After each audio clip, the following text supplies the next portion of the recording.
Si tu es à la maison, prends ta Bible en papier et tu peux également, si c'est ta parole, c'est ta Bible, tu peux souligner 2 Chroniques chapitre 5, du verset 13 au verset 14. Il est écrit: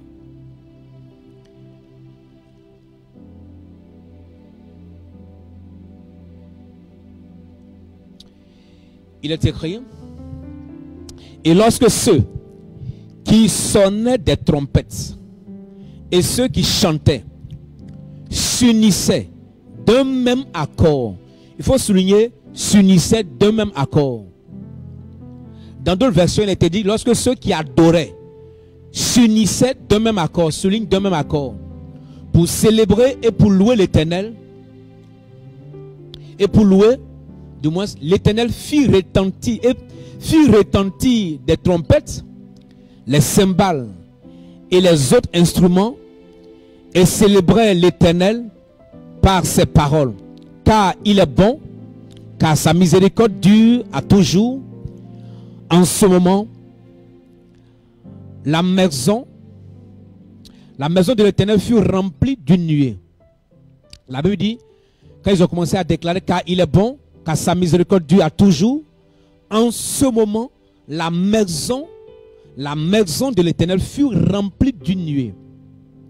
Les sacrificateurs ne purent pas y rester pour faire le service à cause de la nuée, car la gloire de l'Éternel remplissait la maison de Dieu. Alléluia. La Bible dit, la gloire de l'Éternel remplissait la maison de Dieu. Vous savez, j'ai déjà expliqué que la nuée, chaque fois que vous voyez la nuée dans la Bible, c'est un symbole de la gloire de Dieu. La nuée est un symbole de la gloire de Dieu.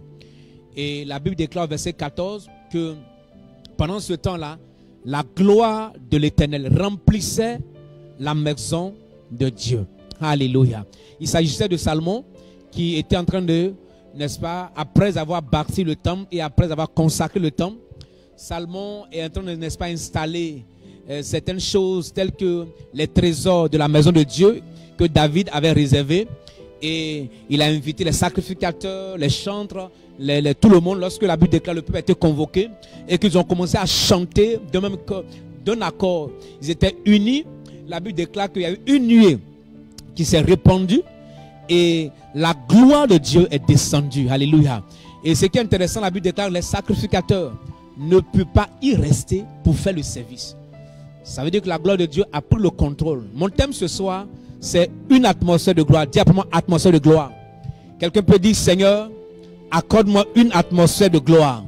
Tu peux écrire en commentaire par la foi, Seigneur, accorde-moi une atmosphère de gloire. Alléluia. Je veux que tu comprennes ce soir par rapport à mon message. L'objectif de mon message, c'est qu'est-ce qu'une atmosphère de gloire et les résultats d'une atmosphère de gloire. Et en deux, comprendre le chemin vers l'atmosphère de gloire. Comprendre qu'est-ce qu'il faut faire pour expérimenter une atmosphère de gloire. Vous savez, la gloire de Dieu, lorsqu'elle est dans la vie d'une personne, cette gloire-là te préserve de beaucoup de choses. L'une des choses les plus importantes à ne pas perdre sur cette terre en tant qu'enfant de Dieu, c'est non seulement la présence de Dieu, ça c'est l'une des choses, mais ce dont je parle ce soir, c'est ne pas perdre de vue la gloire de Dieu sur votre vie. La Bible déclare, lorsque Dieu a créé Adam et Ève dans le jardin, ils étaient enveloppés d'une gloire. Et cette gloire-là maintenait leur corps pour ne pas vieillir.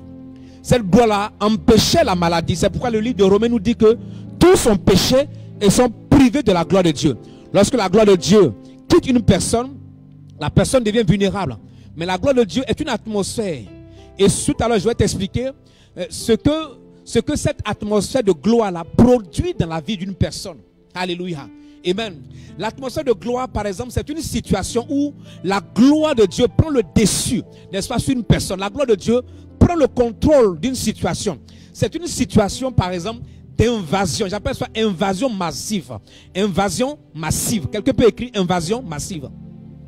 Ou de saturation des personnes avec la gloire de Dieu. Dieu vient, il te sature de sa présence, de sa gloire. Alléluia. C'est une invasion. Tu es rempli de sa présence. Et partout où tu vas, cette atmosphère t'accompagne. Ma prière, c'est que Dieu te sature de son atmosphère de gloire. Lorsque tu vas quelque part avec une atmosphère de gloire, les gens, les mystiques, dans le monde spirituel, dans le monde surnaturel, on reconnaît qu'il y a une atmosphère de gloire sur la vie de quelqu'un. Je peux regarder une personne et voir si cette personne, si c'est sur la vie de cette personne, il y a la gloire ou pas.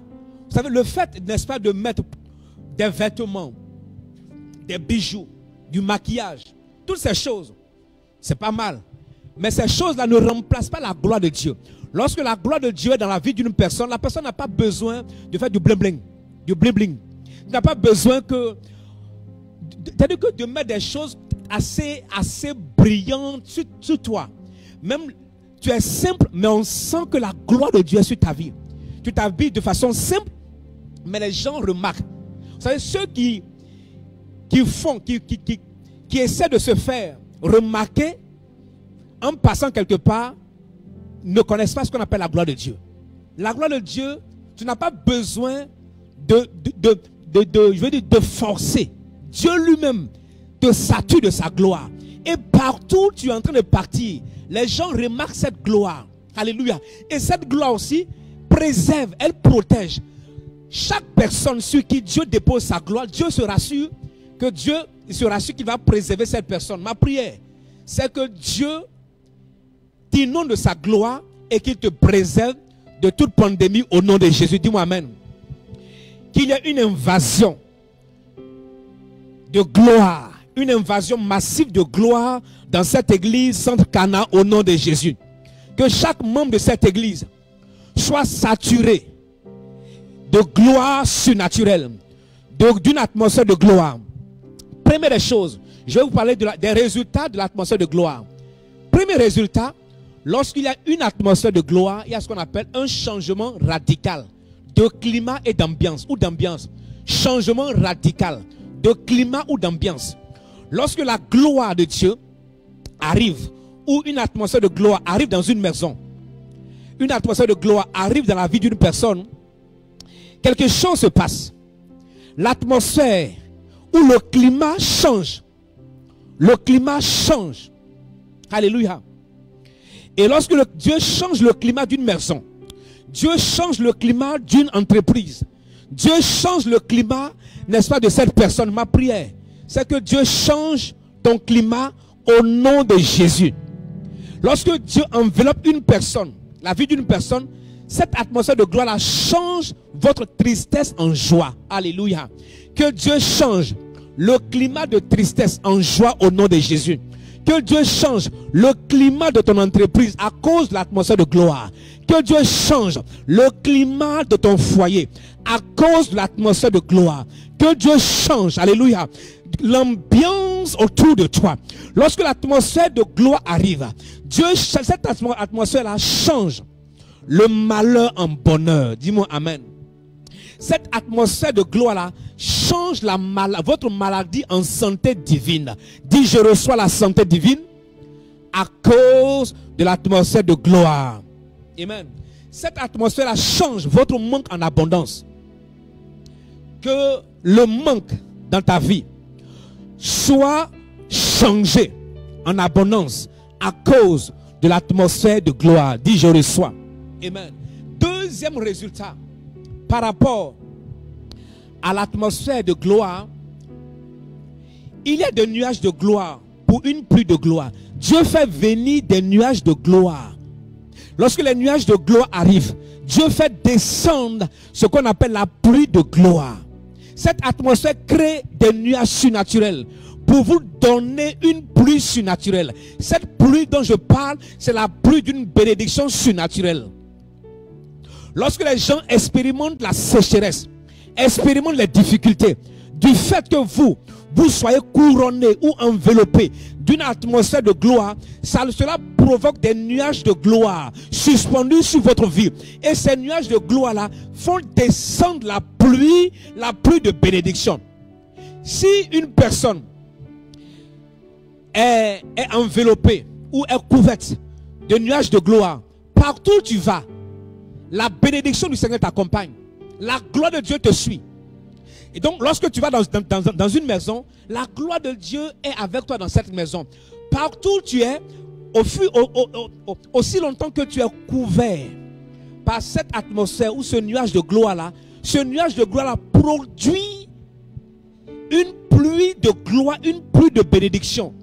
Et si tu te trouves sur un territoire où le territoire est sec, le territoire sur lequel tu te trouves, si ce territoire-là expérimente la sécheresse, le manque, les crises, comme toi, tu es sous un nuage de gloire, la gloire de Dieu descend et la bénédiction est toujours sur ta vie. Je déclare que ce nuage de gloire soit ta portion. Dis, je reçois. Que cette atmosphère de gloire soit ta portion. Que ce nuage de gloire fasse descendre la pluie de gloire. Et que cette pluie de gloire-là te suive partout où tu iras. Dis, je reçois. Reçois la pluie de gloire dans le nom de Jésus.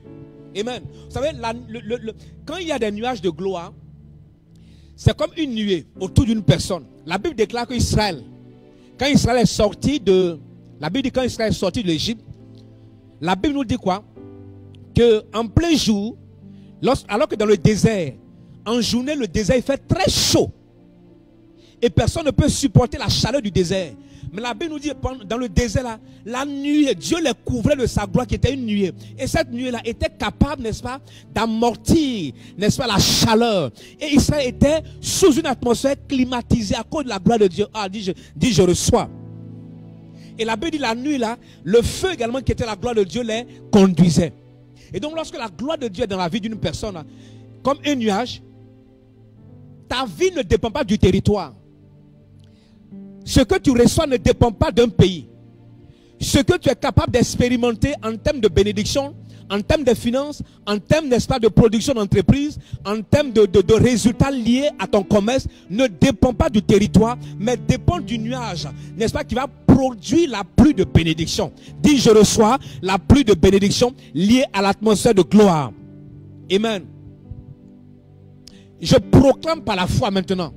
Et je déclare dans la vie de quelqu'un, là où tu te trouves, là où tu me suis, reçois la pluie de gloire au nom de Jésus. Reçois la pluie de gloire dans ta maison. Reçois la pluie de gloire sur ton entreprise. Reçois la pluie de gloire dans ton commerce. Reçois la pluie de quoi? La pluie de gloire dans tes affaires, dans le nom de Jésus. Troisième résultat, lié à la gloire, lié à l'atmosphère de gloire, c'est que l'atmosphère de gloire, qu'est-ce que j'appelle un nuage de gloire pour un bouclier de gloire. Le nuage de gloire là est un bouclier de gloire. Un bouclier qui te préserve. Et j'ai dit en introduction que la gloire de Dieu est un instrument, ou si tu veux, est un phénomène surnaturel qui nous préserve et qui nous protège. C'est un bouclier. Et Ésaïe 4, versets 5 à 6 nous dit quelque chose. Dans le livre d'Ésaïe, chapitre 4, verset 5 à 6, il est écrit: l'Éternel établira sur toute l'étendue de la montagne de Sion. Sion est le symbole de l'église dans l'Ancien Testament. Chaque fois que tu lis la Bible et que tu vois Sion, c'est quoi on dit? La montagne de l'Éternel sera élevée. Sion, c'est le symbole de l'église. Et il dit, l'Éternel établira sur toute l'étendue de la montagne de Sion. Si tu veux, selon la traduction, ici on veut comparer Sion à l'église, c'est comme si l'Éternel établira sur toute l'étendue de l'église et sur ses lieux d'assemblée une nuée fumante pendant le jour et une nuée fumante pendant le jour et un feu de flamme éclatant pendant la nuit. Car tout ce qui est glorieux sera mis à couvert. Pour Dieu, tout ce qui est glorieux, Dieu couvre. Il dit tout ce qui ressemble à la gloire de Dieu, tout ce qui expérimente la gloire, toutes choses sur lesquelles se trouve la gloire sera couvert. Et verset 6, il dit, il aura un abri pour donner de l'ombre contre la chaleur du jour. Partout où il y a la gloire, Dieu crée un abri contre la chaleur du jour. La chaleur du jour peut être, n'est-ce pas, une peste. Ça peut être des difficultés. Ça peut être une situation difficile. Mais Dieu dit, il va créer un abri comme, n'est-ce pas, contre la chaleur du jour. Et puis il poursuit en disant, pour servir de refuge et d'asile contre l'orage et la pluie. Waouh. Aïe, aïe, aïe, aïe. Quand la gloire de Dieu est quelque part, cette gloire-là devient un bouclier contre les orages, contre la pluie, contre l'asile, contre les malheurs, contre la chaleur. Je prie et je déclare qu'il y a un bouclier de gloire autour de toi. En cette saison, par ce bouclier de gloire, coronavirus ne te touchera pas. Dis-moi amen. Tu ne seras pas touché par coronavirus en cette saison au nom de Jésus. Dis, cela me concerne. Là, tu as dit, je ne serai pas touché par coronavirus à cause de la gloire de Dieu qui est mon bouclier. Amen. Cette atmosphère de gloire devient bouclier de protection pour nous. Alléluia. C'est pourquoi c'est important de ne pas perdre la gloire de Dieu sur ta vie. Ne pas perdre la gloire de Dieu sur ta vie, frère. C'est important, mon frère. Alléluia. Quatrième résultat lié à une atmosphère de gloire. Lorsque l'atmosphère de gloire vient dans la vie d'une personne, il y a ce qu'on appelle, il y a la prise en charge complète des événements et des opérations par Dieu. Dieu lui-même descend et il prend en charge tout événement et toute opération. Chaque situation de ta vie est prise en charge par Dieu et Dieu contrôle ces événements. C'est pourquoi le monde entier a besoin de ce que j'appelle l'atmosphère de gloire pour permettre à Dieu de prendre en charge et de contrôler les événements ou les opérations de ce monde. Que Dieu contrôle les événements de ta vie. Que Dieu contrôle les opérations de ta vie. Dieu sera à l'œuvre en cette saison. Amen. La Bible nous dit en 2 Chroniques 5, verset 14. 2 Chroniques 5, verset 14. La Bible dit les sacrificateurs ne purent pas y rester pour faire le service à cause de la nuée, car la gloire de Dieu, la gloire de l'Éternel du moins, remplissait la maison de Dieu. À un moment donné, les sacrificateurs là n'avaient plus le contrôle du culte. Tout ce qu'ils étaient en train de faire dans le temple les échappait. Pourquoi? Parce que Dieu lui-même est descendu pour prendre contrôle des situations, des événements. S'il y a une atmosphère de gloire dans ta maison, Dieu prendra en compte où il va s'occuper des situations que tu traverses. Il va s'occuper des événements difficiles. Le monde entier a besoin de la gloire de Dieu. Partout où la gloire de Dieu se manifeste, se présente, Dieu entre en scène et Dieu contrôle les circonstances et les événements. Il contrôle les événements, il contrôle les attaques. Même lorsque les gens s'élèvent contre toi, Dieu contrôle. Tes ennemis s'élèvent contre toi, Dieu est au contrôle. La maladie s'élève contre toi, Dieu est au contrôle. Parce que la gloire de Dieu emmène Dieu à contrôler, à prendre en compte les événements autour de toi. Que Dieu renverse tout mauvais événement autour de toi au nom de Jésus. Que Dieu déloge et renverse les opérations sataniques et diaboliques. Toute opération satanique et diabolique, toute opération des sorciers, toute manigance et orchestration de Satan lui-même autour de toi. Que ces événements-là soient renversés par la gloire de Dieu autour de ta vie au nom de Jésus. Alléluia. Que Dieu te préserve. Amen. Lorsque vous laissez Dieu créer une atmosphère de gloire, cela amène Dieu à contrôler les circonstances de votre vie. Cela amène Dieu à contrôler les événements de votre vie. Laissez Dieu contrôler les circonstances de votre vie. En recherchant sa gloire. En recherchant l'atmosphère de gloire. C'est pourquoi le Romain dit quoi? Que tous ont péché, sont privés de la gloire de Dieu. Fais attention, mon frère, ma soeur, à ne pas te priver de la gloire de Dieu. La gloire de Dieu maintient le corps en bonne santé.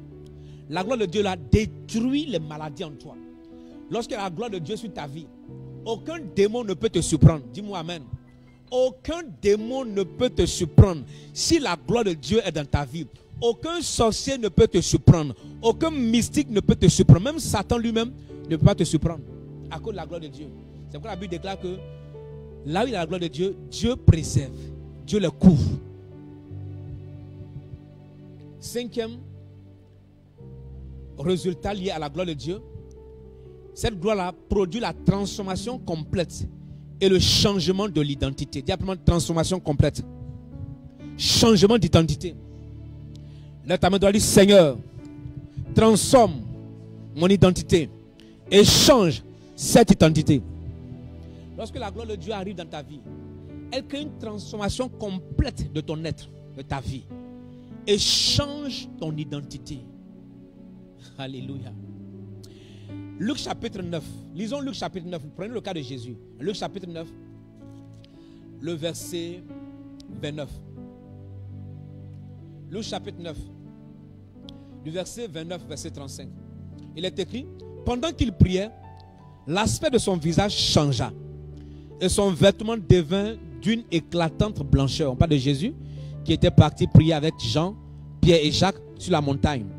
Et la Bible déclare que pendant qu'il priait, l'aspect de son visage changea et son vêtement devint d'une éclatante blancheur. Et voici, deux hommes s'entretenaient avec lui. C'était Moïse et Élie, qui apparaissant dans la gloire. Moïse et Élie apparaissaient dans la gloire, parlaient de son départ qu'il allait accomplir à Jérusalem. Pierre et ses compagnons étaient un peu sentis par le sommeil, mais s'étant tenus éveillés, ils virent la gloire de Jésus et les deux hommes qui étaient avec lui.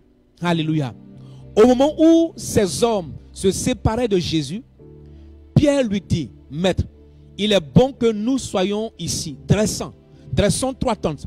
Une pour toi, une pour Moïse et une pour Élie. Il ne savait pas ce qu'il disait. Comme il parlait ainsi, une nuée vint les couvrir. Et les disciples voyant entrer dans la nuée. Et de la nuée sortit une voix qui dit, celui-ci est mon fils élu, écoutez-le. Alléluia. Et donc cette gloire-là a changé l'aspect de Jésus. Son identité a changé. La Bible déclare une gloire. Lui-même, il a été transfiguré.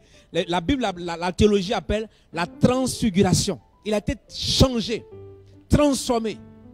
Lorsque la gloire de Dieu vient dans la vie d'une personne, ton identité change. Cela transforme ta vie. Que Dieu transforme et change ton identité. Les gens qui t'ont connu il y a un an, par rapport à la gloire de Dieu en cette saison, je déclare qu'il y a un changement d'identité. Dis, je reçois. Qu'il y a un changement n'est-ce pas, de ton identité complète au nom de Jésus. Écoute-moi bien, la façon dont vous êtes perçu détermine la façon dont vous êtes reçu. C'est pourquoi quand Pierre a vu la transformation de Jésus, Pierre a dit non, c'est pas possible. Cet homme avec qui nous avons marché, que nous marchons, avec qui nous marchons, avec qui nous mangeons, avec qui nous parlons, mais il est extraordinaire. Il a été transfiguré à cause de la gloire de Dieu. Et Pierre dit à Jésus, restons ici, nous allons bâtir une tente. 3 tentes, une pour toi, une pour Élie et une pour Moïse. Ce ne sera pas n'importe quelle tente. Si vous n'avez pas été transformé dans votre identité, les gens ne vous respectent pas. La façon dont les gens vous regardent, c'est de cette manière que les gens vont vous traiter. Ils ont remarqué quelque chose en Jésus et ils ont commencé à traiter Jésus différemment. Lorsque la gloire de Dieu vient dans ta vie, les gens te traitent différemment. Dis, je reçois. En cette saison, tu seras traité différemment. Amen. Il y aura une transformation complète dans chaque domaine de ta vie.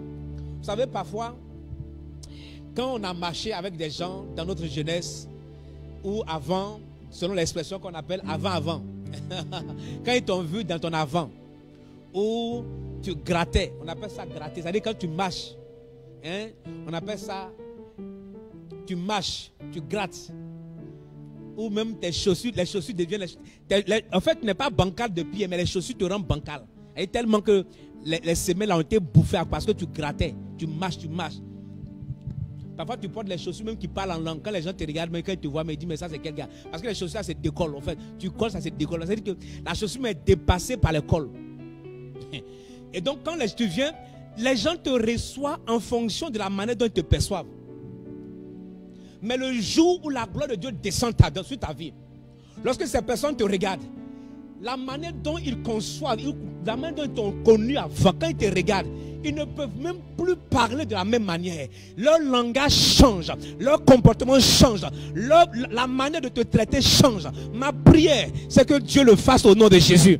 Amen. Alléluia. Alléluia. Un jour, quelqu'un cherchait le pasteur Logan. La personne ne me connaissait pas. Et la personne est venue à l'église.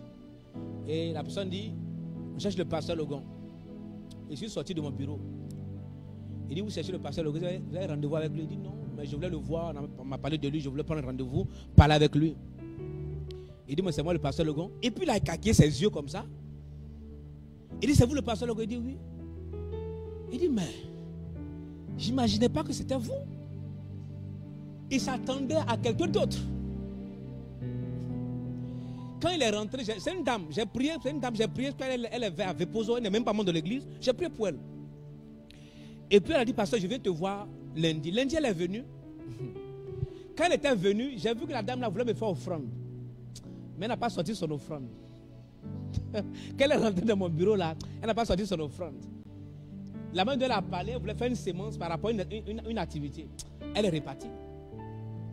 Lundi, elle est revenue faire offrande. Quand lundi, elle est venue faire offrande là, elle a fait offrande différemment en fonction de la perception qu'elle a vue à travers moi.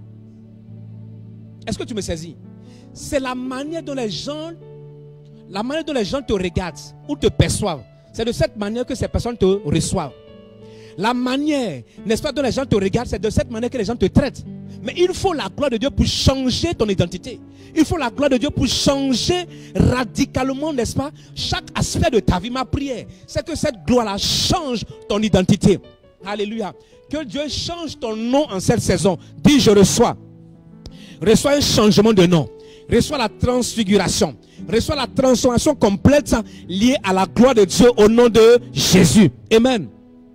Cette gloire change l'identité des gens. Vous savez, vous pouvez voir une femme, une jeune dame ou une femme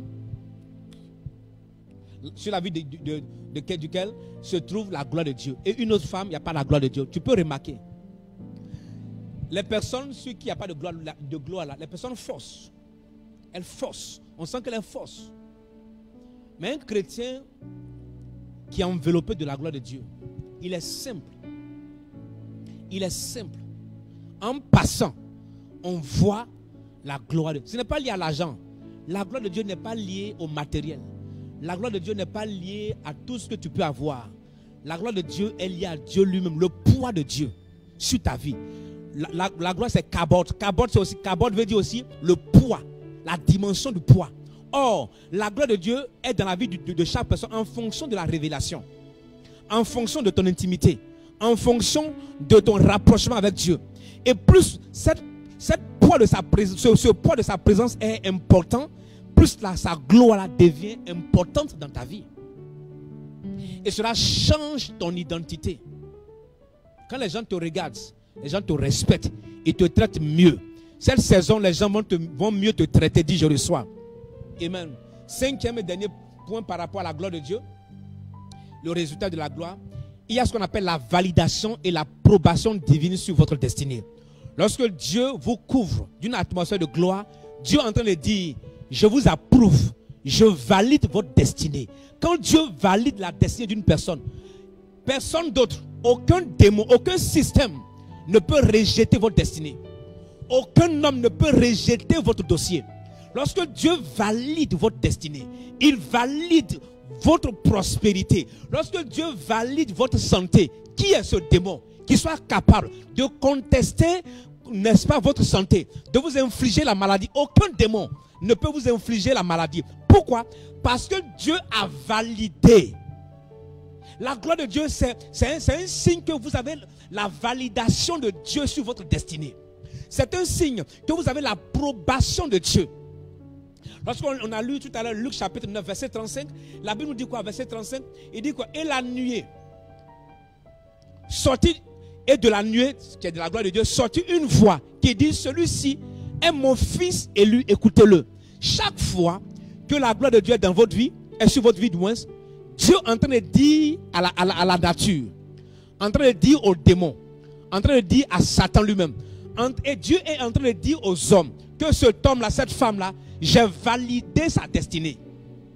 Et cette destinée est entre mes mains. Donc aucun homme n'est autorisé à toucher cet individu. Aucun homme, aucune femme n'est autorisé à toucher sa destinée. Donc c'est pourquoi c'est important d'avoir une atmosphère de gloire. Et en cette saison, je déclare que Dieu valide ta destinée au nom de Jésus.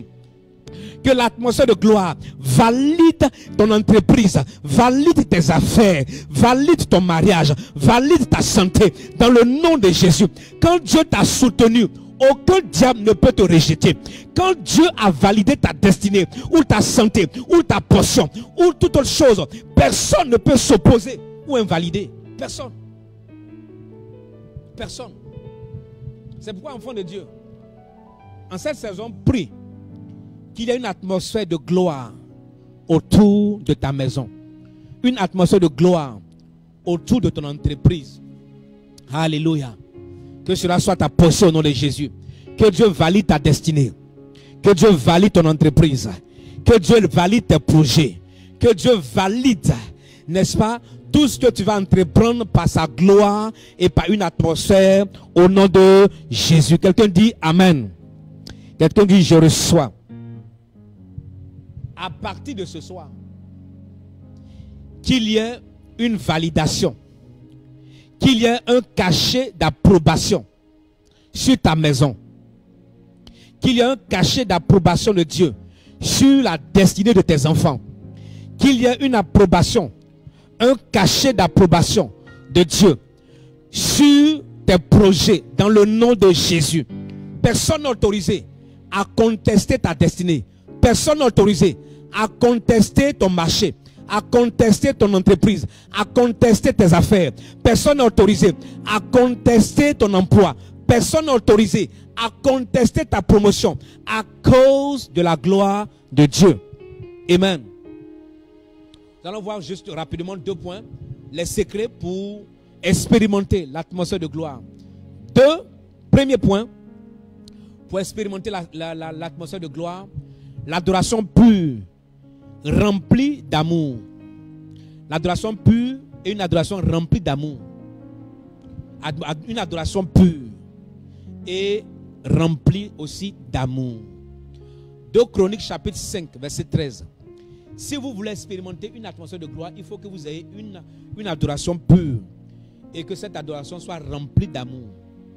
Il est écrit en 2 Chroniques chapitre 5 verset 13.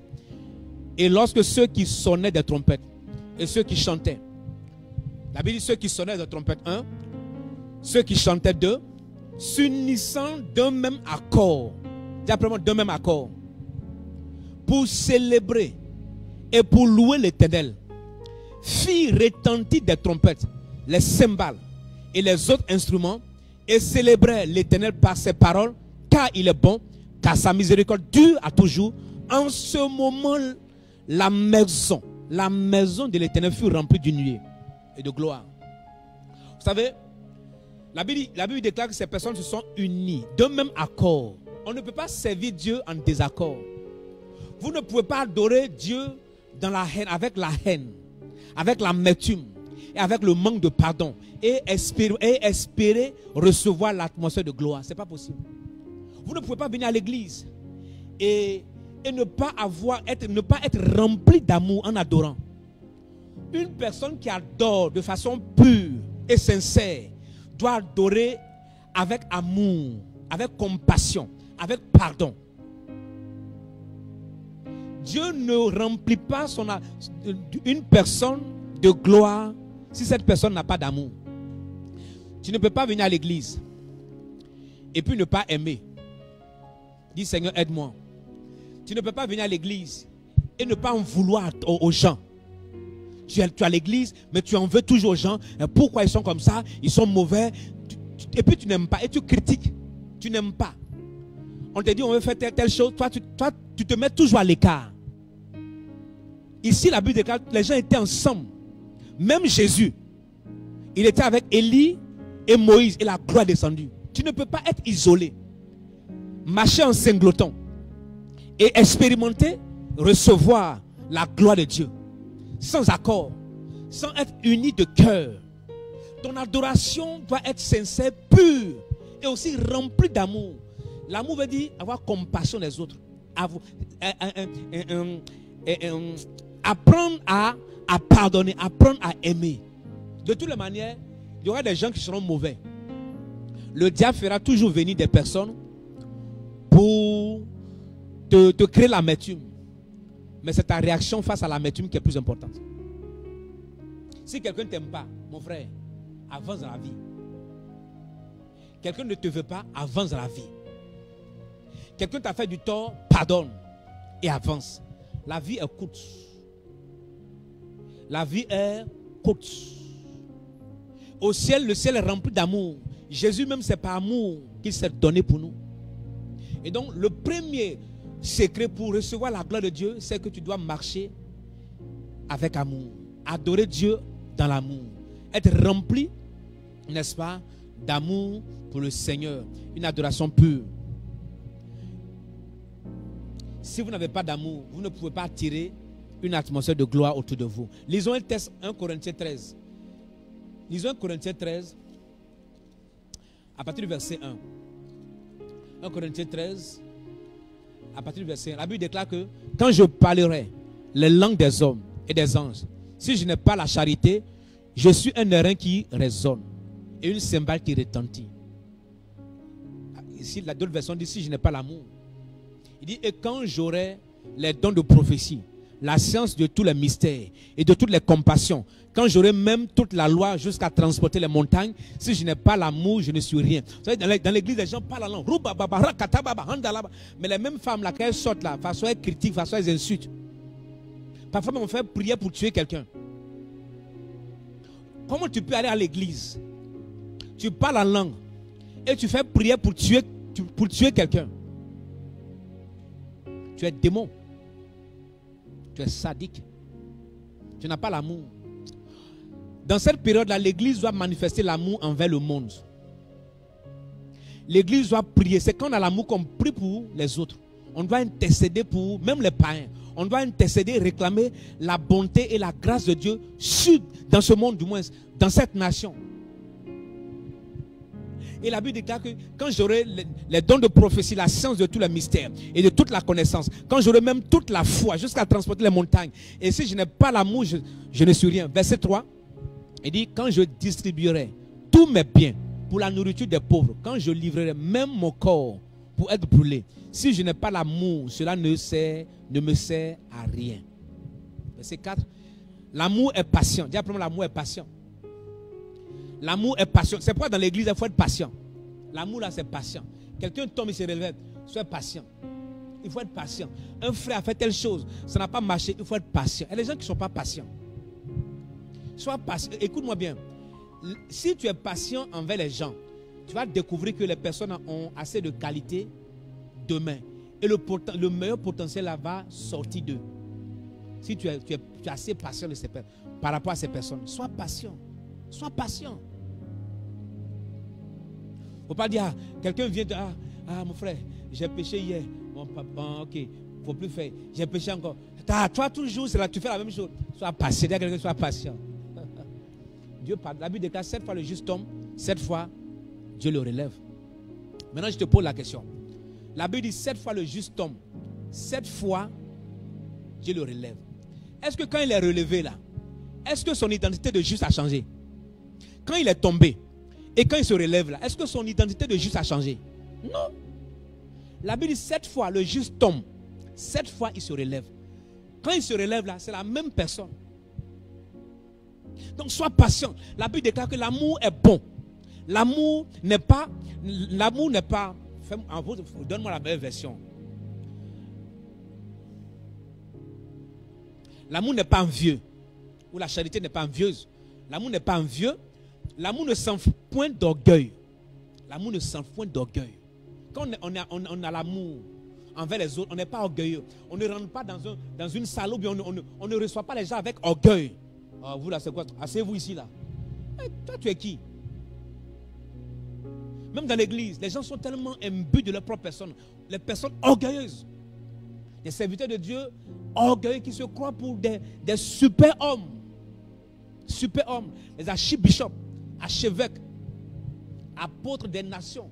Il n'est même pas apôtre de son village, il n'a même pas gagné son village. Il est apôtre des nations. Il a Lomé, il a juste une seule église, il est apôtre des nations, mon ami. Tu as une seule église et tu es apôtre des nations. Pour être apôtre, il faut avoir au moins 3 églises. Évêque, parfois évêque des nations, bishop. Quand il vient, il a un protocole autour, au moins 3-4 protocoles. Les gens attrapent son téléphone. Quand ça sonne, on lui donne. On lui donne. Quand ça sonne là, il a au moins 5 téléphones. Parfois, Daddy dit c'est 5 téléphones sans unité. Sans unité. C'est juste en gueule reçoit. Il reçoit seulement. On appelle ça, chez nous, on appelle ça gueule qui reçoit. Téléphone, il reçoit seulement. Mon ami, toi, tu es qui pour avoir 5 téléphones? Tu fais quoi même dans la vie? Tu es qui? Qui es-tu pour avoir 5 téléphones, mon cher? 5 numéros. C'est que tu es suspect. Tu es un suspect. Un chrétien qui a 5 téléphones, c'est un suspect. Je te dis la vérité. 5 numéros, tu es un suspect. Au maximum 2. Comme pour moi, si tu as 2, bon, c'est tout. Moi, j'ai 2 au moins. Si tu dépasses 2, tu es suspect. Que Dieu te délivre. Que Dieu te délivre. La charité n'est pas sans fond d'orgueil. Verset 5. La Bible déclare quoi? Verset 5. Affiche-moi le verset 5. Il ne fait rien de malhonnête. Il ne faut pas être malhonnête dans la maison du Seigneur. Il ne faut pas être malhonnête. Les gens sont chrétiens, mais ils sont malhonnêtes. Quand tu es malhonnête, ça veut dire qu'on ne sent pas une adoration avec amour. Ils traitent même avec toi. Ils cherchent comment te doubler, comment, n'est-ce pas, prendre quelque chose de toi. Elle ne cherche point son intérêt. Elle ne s'irrite point. Elle ne soupçonne point le mal. Mon frère, il ne faut pas soupçonner les autres. Ceux qui aiment soupçonner, là, c'est ceux, en réalité, qui ne sont pas clairs dans leur vie. Quand tu vois quelqu'un qui soupçonne les autres, là, la personne même ne se fait pas confiance. Elle pense que ce qu'elle fait, les autres font aussi. Verset 6. Il dit, l'amour ne se réjouit point de l'injustice, mais il se réjouit de la vérité. Verset 7. L'amour excuse tout. Il faut excuser tout. L'amour croit en tout. L'amour espère tout. L'amour supporte tout. L'amour espère tout. L'amour supporte tout. Amen. Dernier point pour expérimenter l'atmosphère de gloire, c'est la prière désespérée et passionnée. Tu apprends prière désespérée et passionnée. Amen.